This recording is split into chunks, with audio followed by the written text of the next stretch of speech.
کا عمل. اگر آپ چاہتے ہو نا کہ اللہ تعالیٰ آپ کو غیب سے رزق عطا فرمائے، یعنی دست غیب، غیب کا مطلب یہ کہ اللہ کہیں سے بھی، یعنی جہاں سے آپ کو گمان بھی نہ ہو، اللہ وہاں سے بھی آپ کو رزق عطا فرمائے. آپ یہ سورہ فاتحہ کا ایک عمل آپ کے ساتھ شیئر کر رہا ہوں، سورہ فاتحہ اور سورہ اخلاص دونوں کا. اور یہ کمال کا ہے، لیکن اس کو آپ نے کافی لمبے ٹائم تک کرنا ہے، اس کو زندگی کا حصہ بنا لیں. بہت سارے فوائد ہیں اس کے اندر، بہت سارے فوائد ہیں، لیکن ایک اس کا بینیفٹ یہ بھی ہے کہ رزق غیب سے انسان کو اللہ مدد فرماتا ہے. آپ نے اس عمل کرنے کی صرف جو شرائط ہیں، اس میں سب سے پہلی یہ ہے کہ آپ نے رزق حلال کی طرف جو ہے نا اپنی رجوع رکھنا ہے. حرام کا پیسہ آپ کو آسانی سے میسر ہو بھی تو آپ نے اس کو ہاتھ نہیں لگانا. اپنے گناہوں سے توبہ کرنی ہے، نمازوں کی پابندی ہونی چاہیے. اس کے بعد آپ یہ فجر کی نماز کے بعد یہ عمل کریں. آپ 7 بار درود ابراہیمی پڑھیں، 7 بار سورہ فاتحہ پڑھیں، اور 7 بار سورہ اخلاص، اور اس کے بعد 7 بار درود ابراہیمی.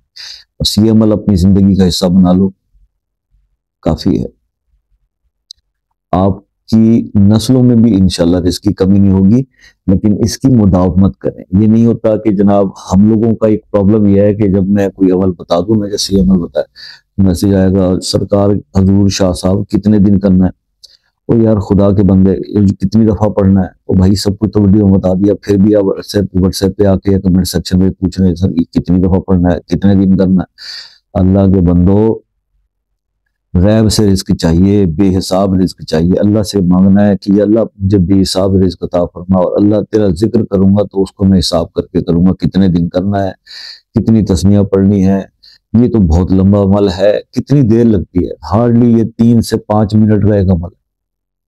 فجر کی نماز کے بعد آپ یہ آرام سے سکون سے بیٹھ کے مسجد میں ہی بیٹھے کر لیں، یا گھر آ کے کر لیں، کہیں پہ بیٹھ کے کر لیں، ٹھیک ہے نا جی، باوضو حالت میں. تو یہ عمل جب آپ کر کے صبح اللہ کا شکر ادا کر کے یہ کریں گے نا، یقین کریں جب آپ کام پہ نکلیں گے اللہ تعالیٰ ایسی ایسی کہ آپ اکثر دوست کہتے ہیں نا جی کام کرتے ہیں ہماری ڈیلنگ نہیں ہوتی، ہماری ڈیلنگ بنتی نہیں ہے، کسٹمر آتے ہیں چلے جاتے ہیں.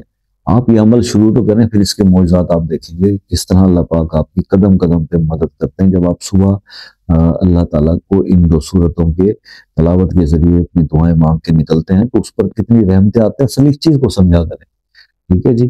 تو عمل میں نے آپ کے ساتھ شیئر کر دیا، پھر بھی کچھ سمجھ میں نہ آیا ہو تو آپ واٹس ایپ پہ رابطہ کر کے مجھ سے پوچھ سکتے ہیں. اور اگر کسی مسئلے میں ہے آپ الجھے ہوئے اور وہ بہت سارے وظائف بھی کر لیے، بہت سارے لوگوں سے رابطے بھی کر لیے اور پھر بھی حل نہیں ہو رہا، تو آپ مجھے وہ اپنا مسئلہ کمنٹس کے اندر اپنے نام کے ساتھ سینڈ کریں، انشاءاللہ خصوصی دعا کریں گے اور وہ مسئلہ اللہ کے حکم سے حل ہوگا. باقی رہ گیا یہ کہ میں نے ہمیشہ آپ سے ریکویسٹ کی کہ حضور جب واٹس ایپ پہ رابطہ کیا کریں تو صرف کسی بھی وظیفے کی ویڈیو آپ نے دیکھی اور اس میں کچھ سمجھ میں نہیں آیا تو وہ پوچھ لیا کریں. آپ واٹس ایپ پہ رابطہ کر کے خواتین میری بھولی سیدھی سادی بہنیں جو ہے وہ بات کی شروعات اسی بات سے کرتی ہیں کہ جناب ہمیں کوئی خاص سا وظیفہ اچھا سا بتا دیں. کوئی اچھا سا کیا بتا دیں؟ کیا ویڈیوز میں جو بنائی جاتی ہیں وہ فضول ہوتے ہیں؟ ہم نے اپنی زندگی کا سارا نچوڑ، جو علم پڑھا، جو بزرگوں سے ملا، جو کسی سے سنا، کسی نے بتایا، وہ سب ویڈیو کے ذریعے آپ تک پہنچا دیتے ہیں. ہمارے پاس کوئی ایسی خاص چیز نہیں ہے جو ہم آپ کو صرف واٹس ایپ پہ آپ کے ساتھ شیئر کریں گے. تو یہ ریکویسٹ پلیز نہ کیا کریں. ہاں کوئی وظیفہ سمجھ میں نہیں آیا تو اس کے بارے میں آپ سمجھ لیں. کال کو آسانی سے اگر آپ کا رابطہ ہونا چاہیے تو اس کے لیے آپ صرف ایک میسج کر کے کال کا ٹائم لے لیا کریں. اس کے کوئی چارجز نہیں ہے، چاہے وہ پاکستان سے ہو چاہے آؤٹ آف کنٹری کسی بھی ملک سے ہوں. ٹھیک ہو گیا. اپنا بہت سارا خیال رکھیے گا، دعاؤں میں یاد رکھیے گا. زندگی رہی تو نیکسٹ کسی ویڈیو میں آپ سے ملاقات ہوگی، تب تک کے لیے اجازت دیجیے. اللہ حافظ.